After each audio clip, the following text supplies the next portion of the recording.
दोस्तों, इमेजिन कीजिए एक ऐसी जगह जहां जमीन इतनी सख्त हो चुकी है कि उसे बायोलॉजिकल कंक्रीट कहा जाने लगा है।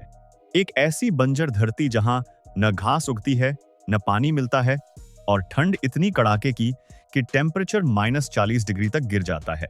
दिसंबर 1986 की एक सर्द शाम को चाइना के एक खौफनाक रेगिस्तान में एक कार्गो प्लेन लैंड करता है और उसमें से उतरते हैं 11 घोड़े। ये कोई आम घोड़े नहीं थे। ये थे प्रजवाल्स्कीज हॉर्सेस, इस दुनिया की आखिरी ट्रूली वाइल्ड हॉर्स स्पीशीज। उस वक्त दुनिया भर के बड़े बड़े साइंटिस्ट ने इसे एक डेथ सेंटेंस कहा था।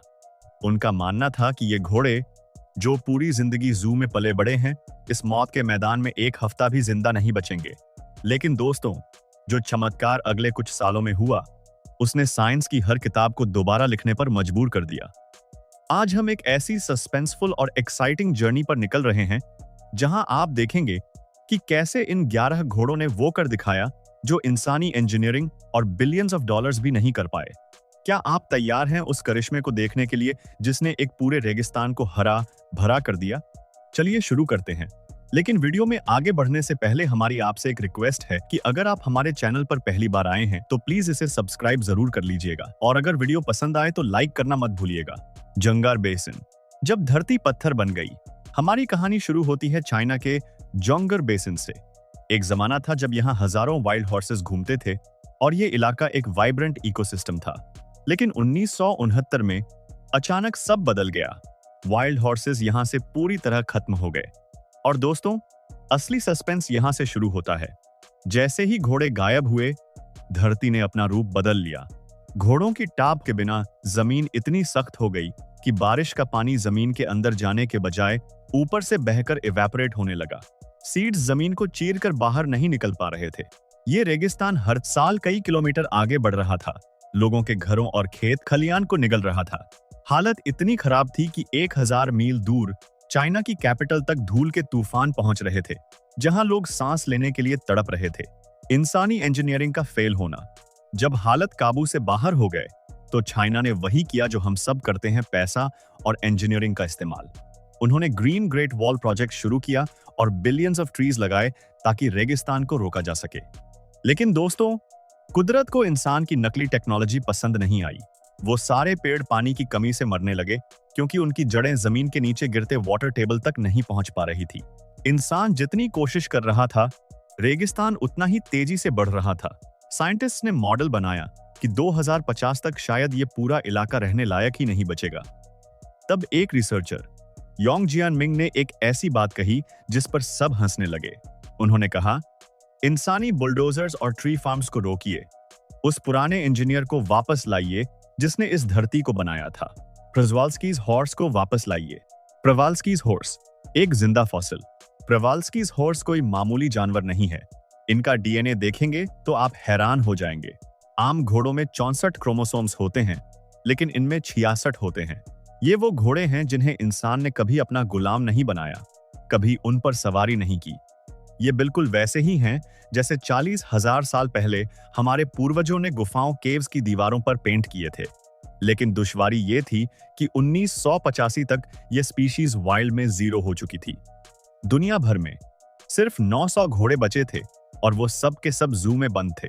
ये वो जानवर थे जिन्होंने कभी ठंड नहीं देखी थी, कभी वुल्फ का डर नहीं महसूस किया था। इन्हें रेगिस्तान में छोड़ना मौत के मुंह में धकेलने जैसा था। लेकिन योंग जियानमिंग का भरोसा उनकी जेनेटिक्स पर था। डे 8।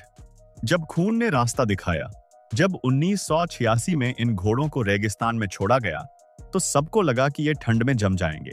-40 डिग्री की ठंड में घोड़ों की गर्दन पर बर्फ की इतनी मोटी परत जम गई कि वो सर भी नहीं उठा पा रहे थे। साइंटिस्ट दूरबीन से देख रहे थे और उनका दिल बैठा जा रहा था।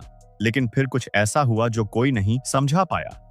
रिलीज के 8वें दिन पर होंग नाम के एक स्टैलियन ने अचानक चलना शुरू किया। वो बिना रुके 15 से 20 किलोमीटर तक चलता गया। मॉनिटरिंग टीम को लगा कि वो भटक गया है। लेकिन दोस्तों, होंग वहां जाकर रुका जहां पानी का एक नेचुरल स्प्रिंग था जो किसी भी मैप पर नहीं था। इन घोड़ों की मेमोरी में शायद हजारों साल पुराना रास्ता छुपा था जो उनके पूर्वजों ने कभी इस्तेमाल किया होगा। एक घोड़ा, हजारों करिश्मे। इन घोड़ों ने सिर्फ सरवाइव नहीं किया, बल्कि उन्होंने जुंगार बेसिन की किस्मत बदल दी। उनके भारी हूव्स ने उस सख्त जमीन को तोड़ दिया, जैसे कोई जैक हैमर चलता हो। इससे बारिश का पानी जमीन के अंदर जाने लगा। और सबसे दिलचस्प बात, घोड़ों की लीद। घोड़े जो घास खाते हैं, उनके पेट में सीड्स एक्टिवेट हो जाते हैं, और जब वो लीद करते हैं तो वो एक नेचुरल फर्टिलाइज्ड सीड पैकेट की तरह काम करता है। हर पाइल ऑफ डंग से नई घास उगने लगी।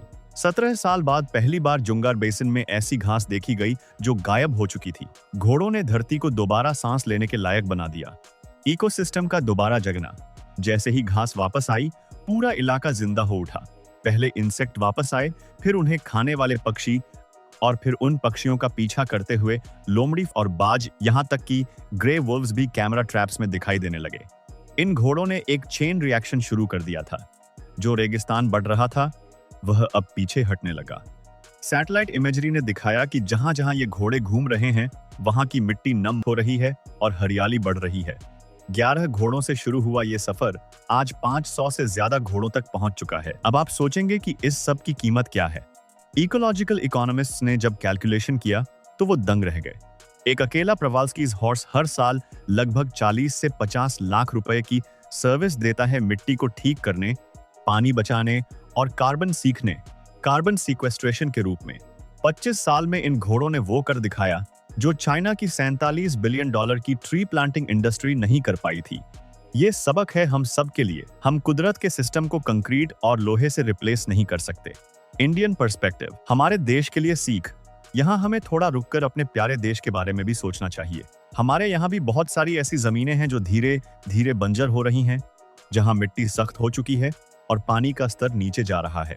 अक्सर हम सिर्फ नए पेड़ लगाने या बड़े डैम बनाने की सोचते हैं, लेकिन शायद हमें भी अपने पुराने इकोसिस्टम इंजीनियर्स की जरूरत है। हमारे यहाँ की लोकल कैटल ब्रीड्स या वाइल्ड स्पीशीज जो मिट्टी को अपनी टाप से जिंदा रखती हैं, उन्हें बचाना सिर्फ जज्बात की बात नहीं है, बल्कि देश की इकोनॉमी और सर्वाइवल का सवाल है। अगर हम अपने इकोसिस्टम के असली मिस्त्रियों, इंजीनियर्स को पहचान लें, तो हमें भी ट्रिलियंस खर्च करने की जरूरत नहीं पड़ेगी। दोस्तों, ये कहानी हमें सिखाती है कि हम चाहे जितनी भी टेक्नोलॉजी बना लें, असली हाई-टेक सिस्टम तो एवोल्यूशन ने पहले से ही डिजाइन कर रखा है। हमें बस उस सिस्टम को समझने और सम्मान देने की जरूरत है। इन 11 घोड़ों ने हमें उम्मीद दी है कि बंजर हो चुकी दुनिया को दोबारा जिंदा किया जा सकता है। अगर आपको ये वीडियो इंफॉर्मेटिव और एक्साइटिंग लगा, तो इसे अपने दोस्तों के साथ शेयर जरूर करें। क्या आपको लगता है कि हमें भी अपने इलाकों में ऐसे ही वाइल्ड जानवरों को वापस लाना चाहिए? नीचे कमेंट्स में अपनी राय जरूर दें। मैं हर कमेंट पढ़ता हूँ। अगली बार फिर मिलेंगे एक ऐसी ही सस्पेंसफुल और माइंड ब्लोइंग स्टोरी के साथ। तब तक के लिए स्टे क्यूरियस और सब्सक्राइब करना मत भूलिएगा।